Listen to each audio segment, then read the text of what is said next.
have my pointers here in my little Upwork book that Upwork sent to me. Like, first things I would do if I was starting Upwork in 2025. Look, better than your favorite bad bitch. Turned the whole world into a savage. Middle finger all of my pictures just to remind y'all I ain't having it. I'm the baddest bitch. Who wanna fight a body? Put them in the booth. I bet I take the title. All of these hoes my shit. Mary had a little lamb. Hi y'all, welcome back to my channel. If you know me, you know I do not like to waste time. I like to get right into it. So 10 things I would do if I was starting Upwork in 2025. Upwork is not what it used to be when it was Elance, Odesk, and any of those other names, but it's still a great platform to make money. I have made over $70,000 and I'm still making more money. If I were to start on Upwork in 2025, these are the 10 things I'll do. First, start from the foundation. Start from the foundation, start from the basics. What does the Bible say about a faulty foundation? Mm, exactly. So I will start from the foundation. You can't build upon a terrible foundation. Be patient. You've not been on Upwork all these years. Nothing is suddenly going to go to shit because you're starting now. So take your time and start from the basics. I have my pointers here in my little Upwork book that Upwork sent to me like 2 years ago, I think. Yeah. So, what does it mean to start from the foundation? What does your profile look like? Just focus on your actual profile and the quality of the profile.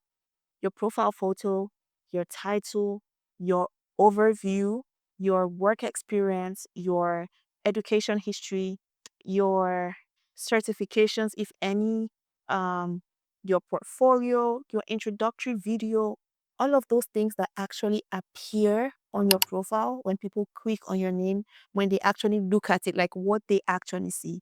I will start by making sure that that's optimized and it is such a strong and powerful profile.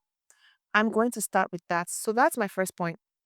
Then the next thing you should do is to optimize that profile. Now, it's not enough to have a profile, but you need to optimize it. Keywords are your bestest friend on Upwork.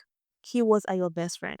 It's really going to significantly um impact how your journey is on Upwork. I have been there long enough, so trust me, I know keywords are your best friend. Try your best not to just throw words in there that do not really help you. Is, was, am, you want to start saying things like workflow automation, Asana, ClickUp, depending on your expertise and your field is. I'm using keywords in my own field. So, what are the keywords for what you do? And how are you sure that the words you are choosing, let's even assume you were trying to optimize, how are you sure that the words you are choosing are the right words for Upwork? You only know that by doing Upwork based research. Now, this is something I wrote a thread about on Twitter, and I will link that thread in the description box. So you go see step by step exactly how to optimize your profile. This is a service I used to offer, and people paid me for it. I made a lot of money from it, but I just took it down and gave it out for free. So this is free game right here. Um, Focus on optimizing that profile that you had in step one, which is the foundation. Optimize that profile. That is step two.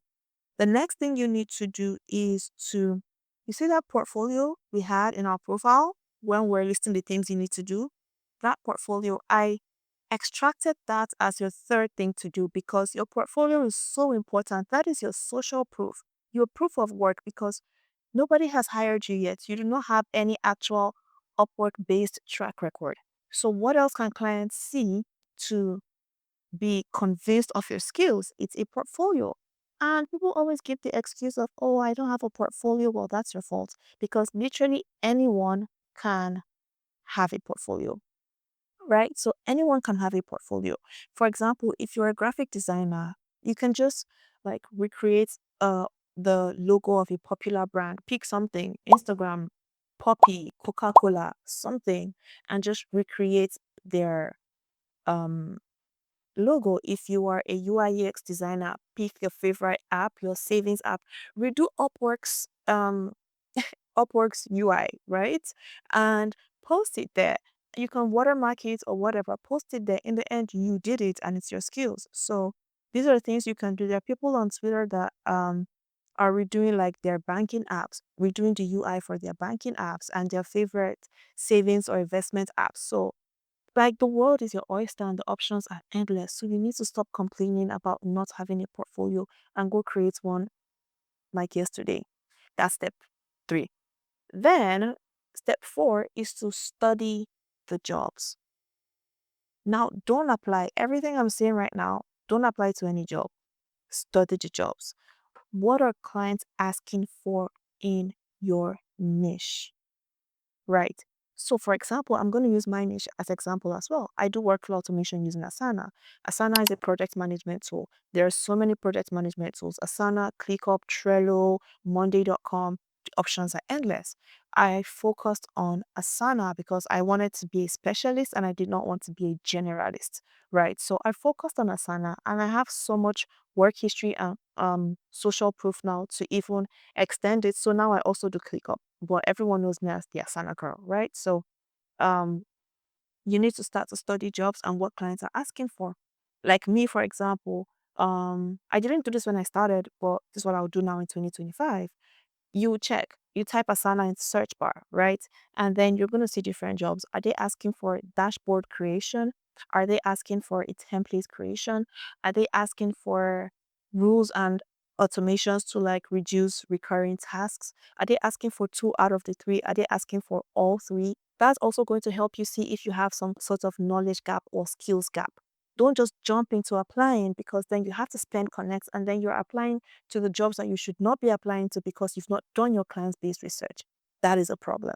So, study jobs that are being posted. You can study 10 jobs a day if you find 10 jobs a day. Study it for 1 week. By the end of the week, you're going to have a well rounded overview of what clients actually want when it comes to your niche or your skill set. Then you can ask yourself, can I deliver? Do I think I'm going to do great on Upwork knowing what I know or not? Because in the end, Upwork may just not be for everyone, right? So study the jobs. Then the next thing you want to do is a mock application.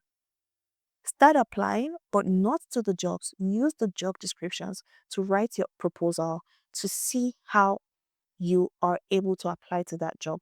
Don't send the proposal, just create like a Word document, right? Or a Google Doc and copy the job description, paste it on one side, and then start to type your proposal.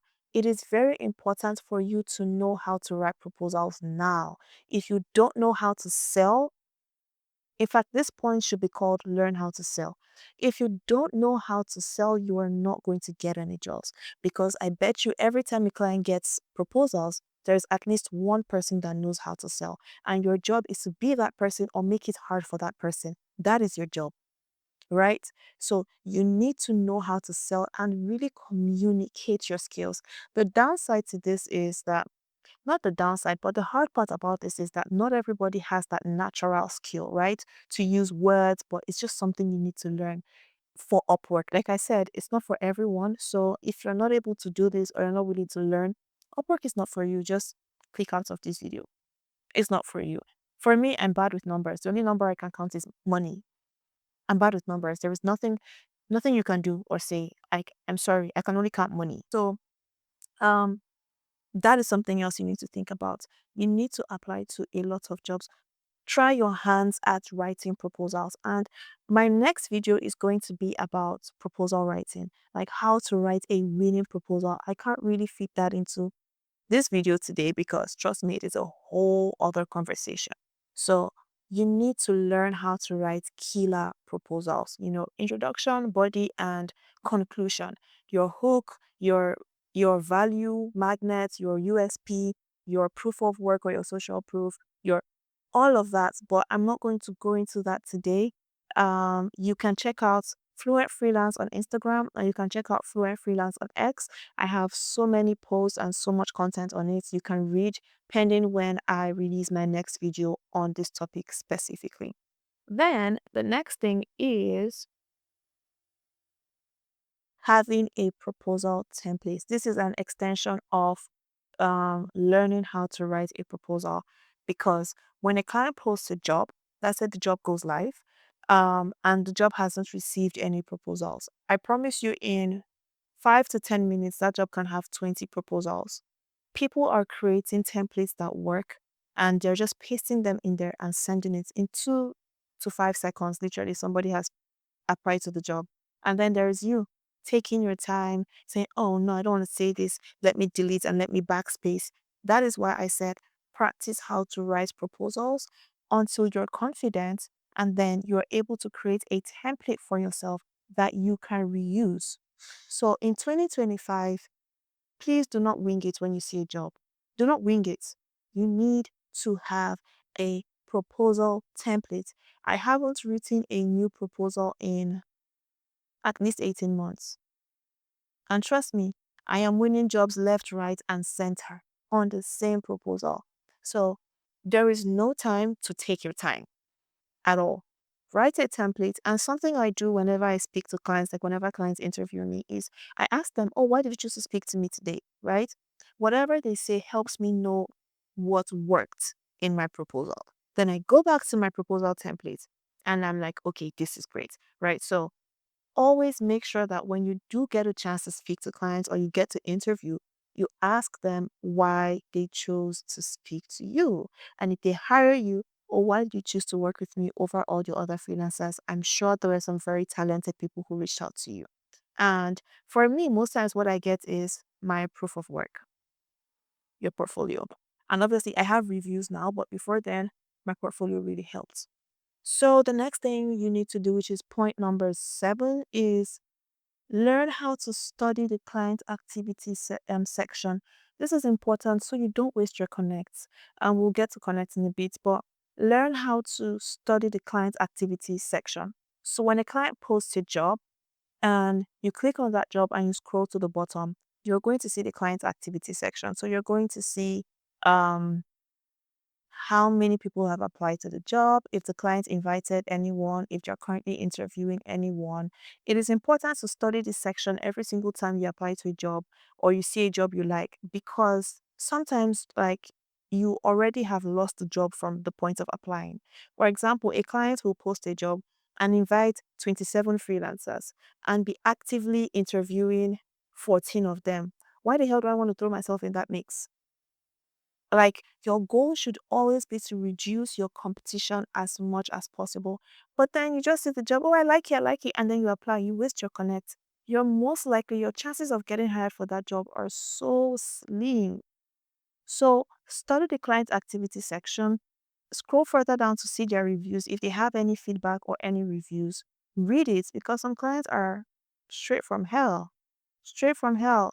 Trust me, I've had my experience. And if you don't read the feedback, if they do have any, you may just fall for a trap. So make sure that you learn how to study the client activity section and their reviews. The next thing is, hmm, you're not gonna like this one. Stop complaining about connects. You see the whole connects are expensive. Oh, but I cannot buy connects. One, even I buy connects. So I don't know what you want me to do about it. Just let me put it this way. Imagine you were gonna you wanted to go on someone's platform with hopes of making $1 million, but God forbid they ask you to invest $5. God forbid they ask you to invest $50. God forbid they ask you to invest $100 over time, because connects are actually somewhat affordable, right? So before you spend $100 in connects, that's going to go over an extended period of time. And if you're spending 100 connects and exhausting 100 connects without getting a job, then it is a you problem. There is something you are not doing well. You're either not bidding at the right time, or you're not writing good proposals, or you don't have a solid profile, right? So you need to stop complaining about connects. Just know it's an investment. The other day I bought some more connects because I was out of connects, and I bought some more connects, and I think it cost me like $1.20. I can't remember. I'll look for it. But I got the job I bid for, and that job paid me $1,500. So do you see the return on investments? That is why you would never ever catch me complaining about Connect. Because I know that the investment is worth it if you are serious and it's something you want to pursue, actively. I always know that I may apply for 4 jobs and not get any, but the fifth one is going to basically replace all the money I spent on the other connects. So for me, it's not a bad deal, and I just do it. So the next thing is now you have your solid profile, you've practiced, you've done your mock applications, you have a proposal template, you know that you need to spend connect, start to apply. As much as it is a skills game, it is also a numbers game. The more proposals you have in your pipeline, the higher your chances of getting a job. So start to apply strategically because at this point you know the type of jobs to apply to. You know what the requirements are. So if you're applying, you already know what you need to deliver on. Start to apply with your templates. With your solid templates, literally you can apply to 50 jobs a day.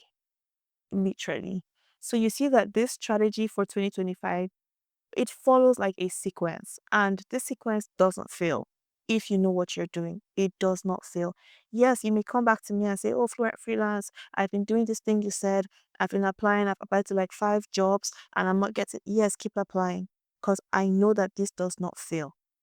It may be the quality of your proposals, but then I'm gonna have a separate video on that. But then step 9 is that you need to apply, apply, apply. Keep that pipeline full and apply. I always say 3 solid, targeted proposals every day. I'm not saying do 50 a day, don't do 50 a day. Even if you do have the connects, don't. 3, I used to say 3 to 5, but I feel like 5 is an overkill, to be honest. 3 solid, targeted proposals every day, Monday to Sunday, every day, if you can. And then come back and tell me what happens. Then step number 10, and the final thing is load up on your resources. Do not take information from just one place or one person. Don't just rely on me. Learn from different people, different perspectives, because again, I have said that this channel um, is what I believe works from my 5 years of experience on Upwork. It has worked for me. I am sharing my perspective. People have gotten jobs and basically changed their lives from these same things I'm saying, but I'm also updating it to be current for where we find ourselves now in 2025.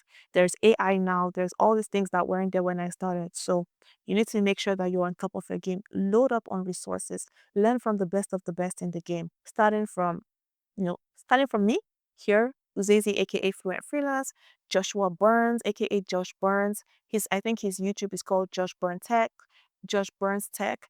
Um, Morgan Overholt, Evan Fisher, Adam Palmer, um, Delights Johnson, I believe he's Nigerian. Atom the Creator, so many people. Like there are so many people. So all these names I'm saying, go look them up. If they have a YouTube, subscribe. If they have a class, a course, if you're able to afford it, do that. And yes, for Fluent Freelance, we're on X, we're on Twitter, we're on TikTok, we're now on YouTube, and we have resources, free and paid. So you need to start to load up on your resources. Learn from different people. Ask questions, and please, when you want to ask questions, make sure that you're asking informed questions. One problem that people like us face is people just come and they don't do any research and they want you to do to do the brain work for them and think for them. For example, I had a DM where somebody says, "Oh, this Upwork thing, what is it? Tell me what it is." And I said, "Have you gone on the website?" And the person says, "No." What do I look like? Defining something, defining Upwork to you. What do I actually look like? So if you tell me, I have been trying out different hooks, but I don't know which one, like it's not working. I don't know if my hook has a problem. These are the different hooks I have tried out. Can you tell me what you think about my hooks? I know you have been trying. I know that you know what Upwork is. I know you know how to write an application. And I know that you should lead with a hook, but then you want me to just look at those hooks to see if, you're doing something wrong. Um, do not ask people to define something for you. Do not DM people to always read every single proposal you send. That is also a service people mostly offer. So you need to be sensitive to things that may be a service. Um, do not do not abuse what's it called? Do not abuse their it's a word I'm thinking of. Like when they do give you time of day, do not abuse it. Do not start going back and forth with them in the DM for a full hour, right? Because these people most likely have a consultation link on their bio, right? So you can't abuse that access and start like having a conversation back and forth for like an hour plus. That happens to me a lot. So if you have a question, make it very straight to the point, very succinct, and ask the question. If it's reasonable, you're going to get an answer for sure. But make sure you're also pulling your own weight. So these are the 10 things you need to do if you're starting Upwork in 2025. And I'll see you in my next video.